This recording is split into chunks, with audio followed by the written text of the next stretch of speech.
Um, as I was listening to the young lady, and she is a lady, uh,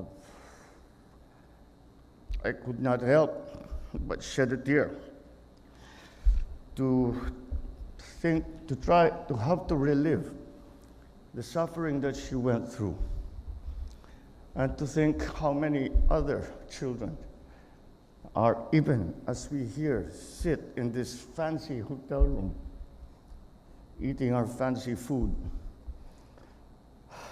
continuing to suffer the same fate as she has.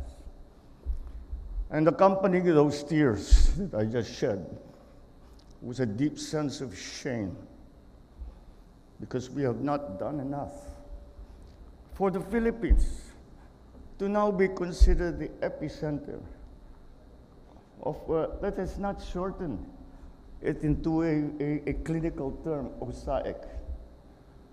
It is sexual abuse and exploitation of children. And I leave it to your imagination. And I would imagine in some cases your imagination cannot even begin to fathom what is done to these poor children, to our poor children. And so we must do more. We must do more. The Filipino culture, one of the most important part of the Filipino culture is family. We are known around the world for that. We are so well known for it that Filipinos are the number one caretakers of foreign children all around the world. I go and travel and meet important leaders all around the world. And they say, and I'm talking about kings and queens and presidents and prime ministers. And they say to me, I was raised by a Filipina. My second mother is a Filipina. And that's what we Filipinos are. We love our families. We adore our children. And for us to allow this to happen in our country brings to me an overwhelming sense of shame, because being in government, being in public service, we are not doing enough. We must do more. However, I am happy that we have now, together with the Interagency Council Against Trafficking and the Department of the Interior and Local Government, that we have had now this conference, and the IJM has organized this very important event. We are here today to confront one of the greatest challenges of our time. The challenges that we face in government are always the challenges that are brought to us by the future. And what exemplifies our future more, what symbolizes our future more than our children? And that is why this strikes at the very heart of our society. It undermines the foundations of what we are, of who we are as a people. In every community that is alive with the laughter and the chatter of children, there is a dark reality where 500,000 Filipinos, 1 in every 100 Filipinos, has been victimized. It is an appalling statistic. We cannot allow this to continue. We will not allow it to continue. This is the horrible scourge of online sexual abuse or exploitation of children, or OSAEC, which remains widespread now in our country. It's not a distant problem. All the victims, just faceless and nameless children. Perhaps we do not know them. Perhaps we're not related to them. But they are all our children. They are Filipinos. We do not even have to go through the exercise of trying to imagine, oh, what would I feel if it happened to our children? Doesn't matter. Just look at the child. Think of any child. Any child. They live within our midst, and several, maybe the sons, daughters of those people we know. Their smiles, their brave smiles, innocent smiles, conceal the pain that is our nation's shame. As the sad reality is that many perpetrators are the victims' families or relatives, the very people that we expect to care for them. And as this is a battle that we must not lose, and we will not lose, this administration created the Presidential Office for Child Protection, or POCP, which is a critical step in our fight against this crisis. The POCP will serve as the epicenter of our efforts, bringing together resources and strategies to ensure that every child in our country is protected and supported. On the legislative side, such as the Anti-OSAEC and Anti-CSAEM Act, as well as the expanded Anti-Trafficking in Persons Act of 2022, also underscore a relentless pursuit to bring these perpetrators to justice. Furthermore, our Tier 1 status in the Trafficking in Persons report shows that we as a country have made earnest efforts and leadership in combating the crimes of human trafficking and OSAEC.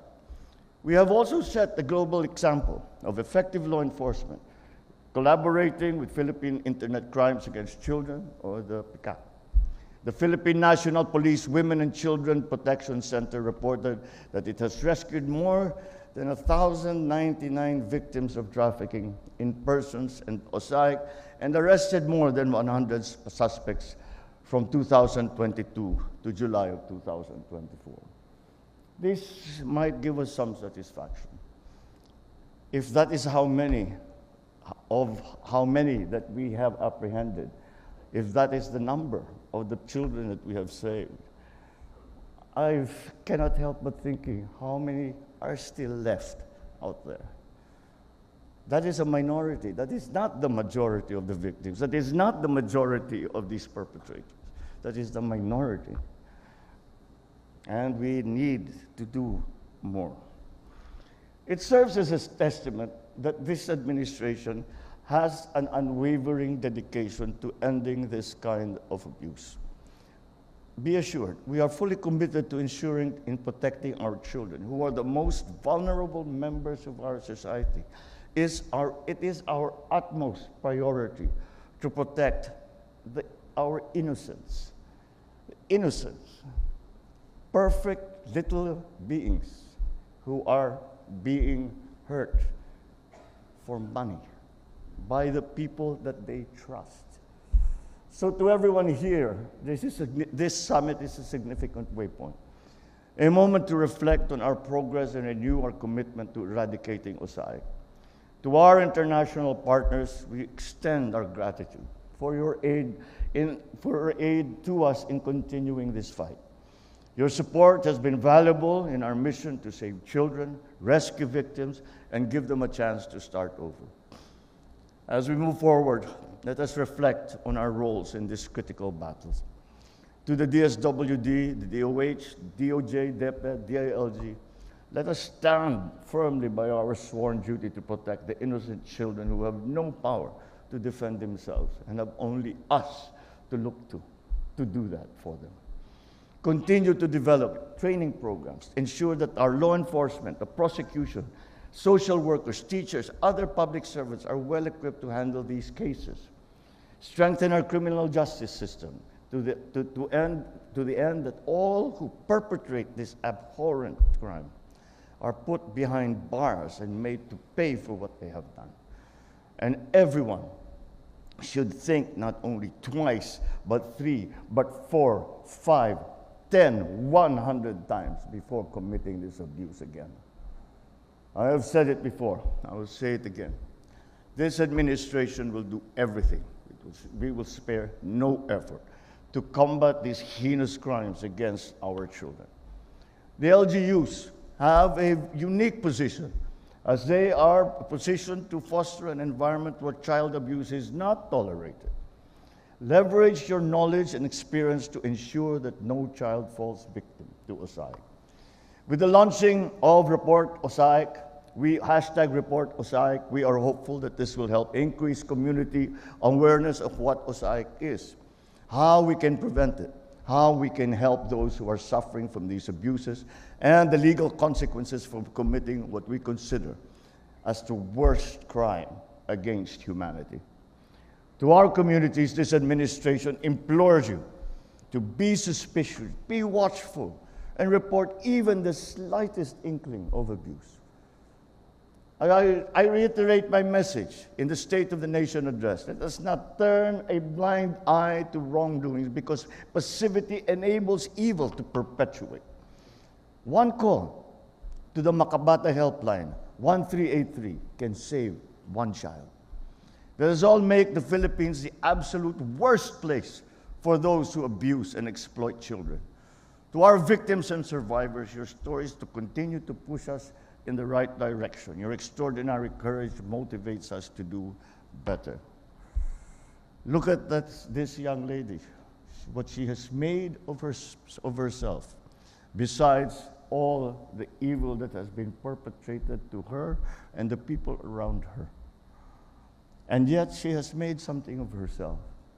And this is what we destroy when we allow these exploiters to continue with doing what they are doing. That is what we destroy. We destroy that hope, that possibility, that life that is God-given and should not be taken away by anyone but God Himself. We cannot even begin to imagine the horrors that they faced. It's not their burden to carry alone. The entire government is with you. We hold your hand and walk along the arduous path towards healing and recovery. As we were discussing many of the measures that we were trying to put into place, I reminded all the heads of the different agencies what we are trying to do here, what is the most important part of this work that we are trying to do here, is to save the child, save that life. That should be always our primary consideration, because life, when taken away, never be returned. And for whatever we do, a part of that child's life has already been permanently taken away. Perhaps we can offer another option, another form, another chance at a good life. And that's what we have to always remember. This is not about crime. This is not about money. This is not about exploitation. It is about preserving and saving and making sure that our future is bright. Our children are our future. Let us save them. Let us keep them safe. Let us keep them healthy. Let us keep them strong. Because that way we keep our future safe and healthy and strong. It is that existential in its importance. We are resolute in our commitment to provide services that will help move the victims forward, such as therapy, reintegration to the SWD and its partners, including, of course, the IJM. Let us build a world where justice and compassion prevail and every child's safety and dignity are upheld. Dahil sa bagong Pilipinas, inaaruga at pinoprotektahan natin ang ating mga anak. Sa bagong Pilipinas, binibigyan natin ng pag-asa ang mga biktima. Sa bagong Pilipinas, sinisigurado natin na may mananagot sa mga nagsasala. Sama-sama po natin tapusin ang OSAEC.